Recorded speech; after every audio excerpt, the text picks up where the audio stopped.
Nós estamos de volta com o programa Ação Nacional e hoje a gente faz uma pergunta para você. O que você costuma fazer para reciclar o lixo, por exemplo, ou reaproveitar, ou como você destina ele para que ele não seja totalmente descartado e inutilizado? Participa com a gente, manda aí os seus comentários, as suas sugestões, também as suas dúvidas. Está aparecendo aí o nosso telefone, também o nosso e-mail, se você preferir, ou ainda pelas redes sociais. A gente participa aqui com a Patrícia Donaire e com o Matheus Martins.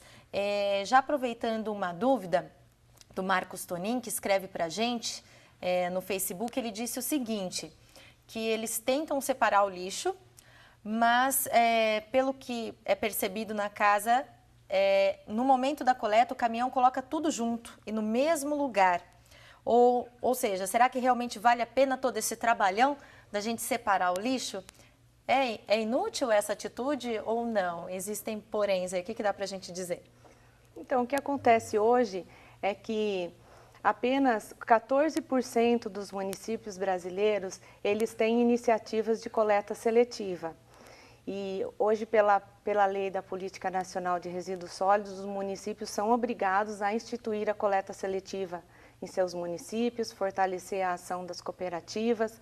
Então, cabe a nós, como cidadãos, também cobrar do poder público esse papel, que a coleta seja implantada, e é interessante que a coleta seletiva ela seja feita da melhor maneira e que quando o cidadão separe o seu lixo em casa, mesmo que ele utilize água para lavar, para poder deixar esse material numa melhor forma, numa melhor qualidade para ser reintroduzido no processo, vale lembrar que quando a gente utiliza uma matéria virgem num processo produtivo, o gasto que nós temos com água, com energia, ele é muito maior do que quando nós estamos utilizando um material reciclado. Então compensa, que é então o que a gente dizia sobre a questão de utilizar água para lavar. Você que tem esse costume em casa de separar o lixo reciclado e também vidro, de papel e costuma lavar, tem muita gente que fala, não, mas não adianta lavar porque aí vai estar gastando água e não compensa. Mas já é a economia do produto reutilizado. Então, bacana, segundo a Patrícia e o Matheus que estão aqui, é que sim, existe uma higiene do produto até para facilitar para quem trabalha na cooperativa. Só que tem também essa questão da cobrança do cidadão, que deve ficar em cima, né, do poder público para que essa lei seja cumprida, já que cerca de 14% dos municípios só que cumprem. A questão do lixo orgânico, acho que o problema é maior ainda, né? Muita gente, a gente descarta, não existe essa cultura hoje no Brasil de se reaproveitar, pelo menos em casa, são poucos os exemplos de pessoas que reaproveitam lixo orgânico. Por onde seria o caminho? Existe a compostagem, né? A compostagem é um processo, a gente reutiliza o material orgânico, né? Para utilizar na terra, para fortalecer e enriquecer uma terra de nutrientes, né? Então, se a gente combinar o processo de compostagem, né, com o processo de reciclagem e reduzir, a gente tem 100% do nosso lixo que vai ser reutilizado, né? Então, é de repensar mesmo nossas atitudes, o nosso sistema de vida mesmo, né? Então, assim, a reciclagem, a compostagem, tudo isso é uma questão que é uma consequência de um sistema que tem por trás de consumismo, né? Então, se a gente pensar na raiz mesmo do problema, então a gente tem uma outra visão do que está acontecendo com o nosso planeta. Então, a gente vê países extraindo petróleo sem consciência nenhuma, então é uma questão mesmo de sistema, de governo. Então, o problema do lixo, ele é uma consequência de um sistema que tem que ser mudado. Então, se a gente não... Nos países desenvolvidos é diferente? Isso, o Brasil tá bem atrás? Não, porque Estados Unidos e China, por exemplo, não assinaram o protocolo de Kyoto, que reduz a emissão de gases de estufa. Então, os países desenvolvidos são os que mais têm o consumismo, né? Que é realmente a causa do problema do lixo no mundo hoje. É uma questão mais que regional, nacional, é mundial, né? Sim. Hoje a disposição final do lixo urbano, ela se torna muito onerosa para os municípios, porque ele acaba sendo disposto em aterros sanitários particulares. E como isso é muito caro para os municípios, existe hoje um incentivo muito forte do governo federal para que os municípios se consorciem. ou seja, eles passem a trabalhar de maneira conjunta na gestão dos seus resíduos sólidos, do seu lixo. E a partir daí, busque a melhor tecnologia que seja adequada para poder tratar esse lixo, seja como fazer um aproveitamento energético, fazer um processo de biodigestão, entre diversas tecnologias hoje que a gente tem disponível, que a gente sabe que funciona e que é muito viável. Isso seria o correto? Isso é o correto e é o que o governo federal está incentivando.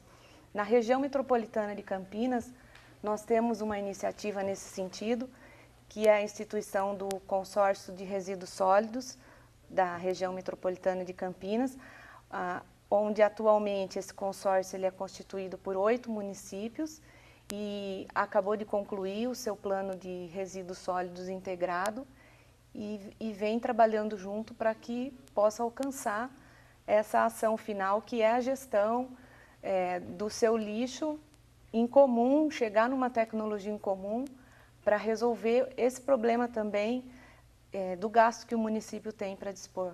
Isso, 8 municípios da região metropolitana de Campinas já estão consorciados para tentar chegar num denominador comum com relação ao aproveitamento do lixo, seja ele orgânico ou não, ou tem um tipo específico de lixo. Essa gestão integrada, ela abrange tanto o lixo orgânico, quanto também a gestão de lixo da construção civil, de todo tipo de reciclado.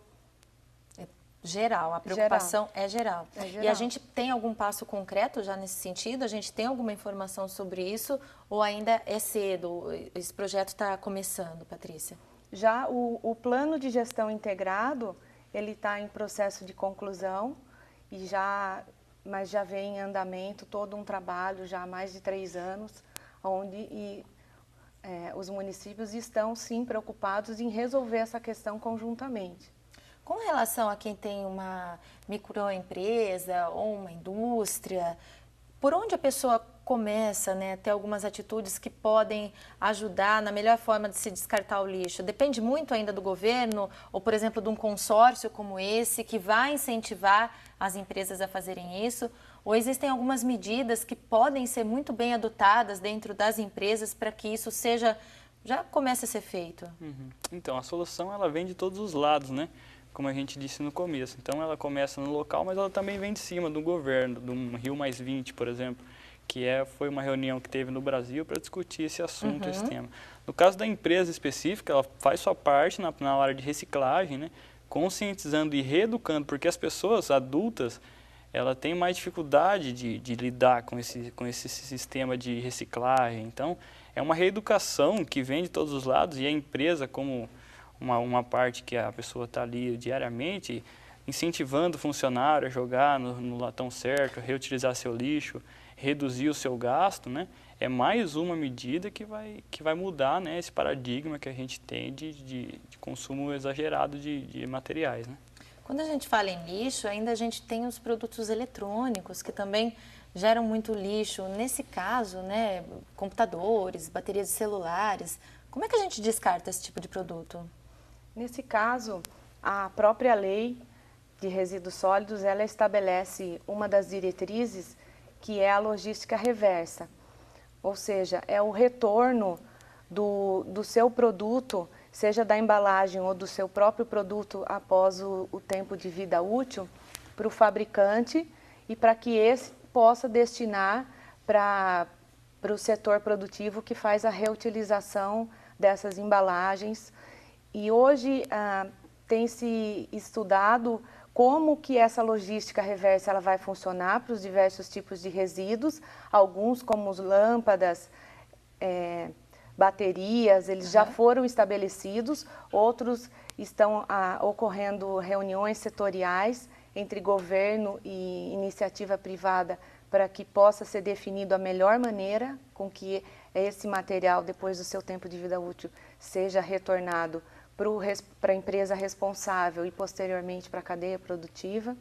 Então, isso, de certa forma, ele volta para a indústria? Volta, ela passa a ser responsável desde a geração até a disposição final.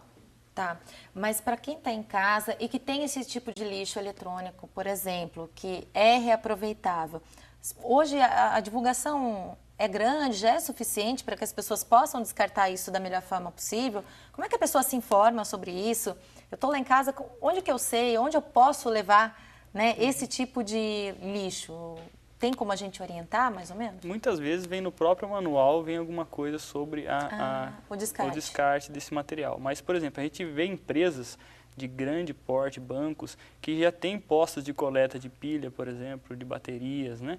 Então, isso é um dado chamado economia verde, que é onde a Rio+20 citou para todas as empresas, né, começar a se comprometer com essa parte de sustentável, de reutilizar. Para quê? Porque ela passa o compromisso, ela passa uma responsabilidade a mais para o seu cliente, né? Então, a gente vê que uma simples medida de fazer um posto de coleta de pilha pode melhorar a credibilidade, né, de uma empresa hoje em dia. Com toda certeza, faz parte, né, desse processo de credibilidade de uma empresa. A gente volta a falar no próximo bloco sobre o reaproveitamento do lixo, sobre como descartar corretamente aí na sua casa ou na sua empresa o lixo da melhor forma possível e mostrar também um exemplo que vem de um outro país que troca o lixo por comida. Olha só, um caso muito interessante. Participa com a gente enviando suas dúvidas. Nós voltamos daqui a pouquinho, depois do intervalo.